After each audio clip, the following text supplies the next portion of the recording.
Assalamualaikum warahmatullahi wabarakatuh. Perkenalkan, nama saya Nadia Pavita Sabila dari kelas 1 PA04.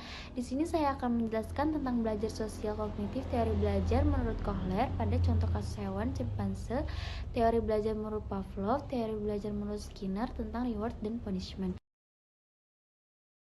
Menurut Albert Bandura, teori ini menitik beratkan pada bagaimana dan mengapa orang-orang cenderung untuk meniru apa yang dilihat melalui media.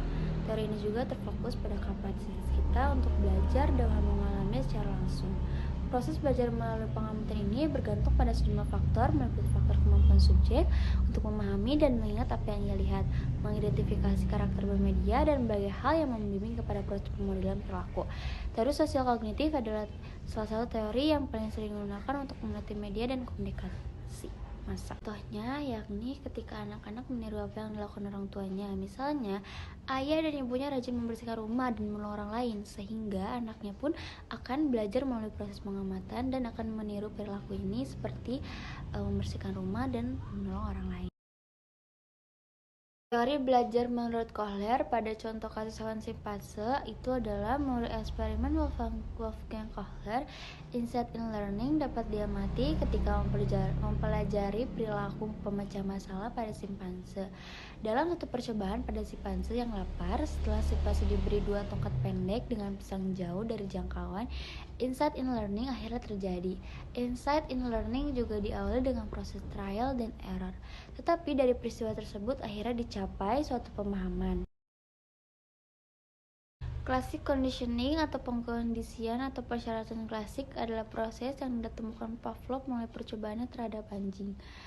Kesimpulan yang didapat dari percobaan Pavlov ini adalah tingkah laku yang sebenarnya tidak lain daripada rangkaian refleks berkondisi, yaitu refleks-refleks yang terjadi setelah adanya proses conditioning, di mana refleks-refleks yang ternyata dihubungkan dengan rangsangan tak berkondisi lama-kelamaan dihubungkan dengan rangsangan yang berkondisi. Dengan kata lain, gerakan-gerakan refleks itu dapat dipelajari dan dapat berubah karena mendapatkan latihan.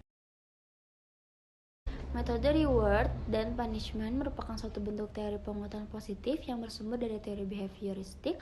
Menurut teori behavioristik, belajar adalah perubahan tingkah laku sebagai akibat dari adanya interaksi antara stimulus dan respon.